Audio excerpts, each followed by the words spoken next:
Day 3 na ng klase pero may mga bata pa rin na ayaw paiwan sa kanilang mga magulang para pumasok sa eskwelahan.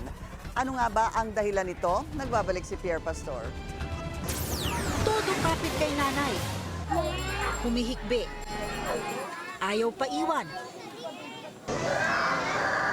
Minsan pa nagtatantrums na. Eksena ito sa mga preschool pag magsisimula na ang pasukan. Kapag nangyayari ito sa inyong anak, maaring dumaranas siya ng separation anxiety o SEPANCS.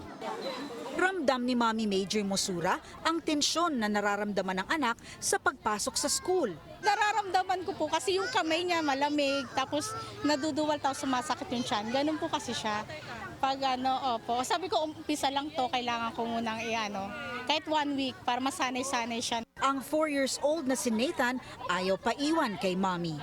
Kasing umiyak siya ng malakas, sumigaw, nagwala. Dahil lalabas na po. Sa separation anxiety, nag-aalala na baka hindi kayaning mag-isa sa isang bagong environment gaya ng paaralan. Naninibago, lalo na kung galing sa isang mahabang bakasyon.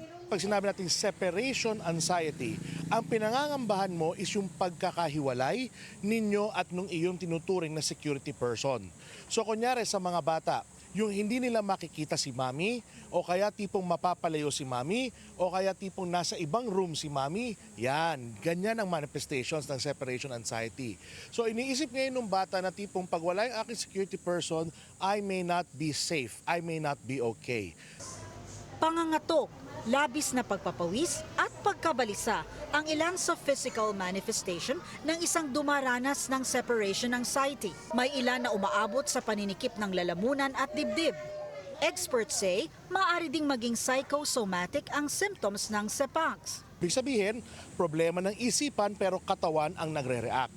So for example, kaka-anxiety ng tao, pwedeng naiihibigla ng hindi niya nakokontrol. Pwedeng kinakapos ng hininga, nag-hyperventilate. So pag umabot sa ganun yung tao, syempre pwede siya madala sa clinic. Kasi for example, sa sobrang kaba ng bata, nag-hyperventilate yung bata, pwede siya mag-collapse. Ang payo sa mga magulang na mga preschoolers, ilang araw bago magpasukan ay ipasyal ang anak sa eskwelahan para maging pamilyar at maramdaman ng bata na safe place din nila ang school. So kunyari, dadalhin nyo siya doon, ipapakilala nyo doon sa guard, doon sa mga ate sa kantin. Kumbaga tinutur nyo na dapat yung bata so as to familiarize gently yung bata. And then when that happens, yung teacher baka nandun din makilala na in advance. Ang kagandahan doon, makikilala mo yung teacher personal, 1-to-1. Ayon sa mga eksperto, huwag daw mamalitin ang pakiramdam ng mga paslit. Maaari kasing makaapekto ang SEPANCS sa interpersonal skills ng isang bata. Supportive environment pa rin ang susi para mabilis na mapagtatagumpayan ang separation anxiety. Madalas namang napapagtagumpayan ang separation anxiety. Pero kapag matagal nang hindi nare-resolve ang problema, kailangan na rin ng professional help. Kasama sa psychotherapy, tinuturuan ng isang psychologist ang isang bata kung ano ang gagawin para makaramdam ng security at kumpiyansa sa sarili.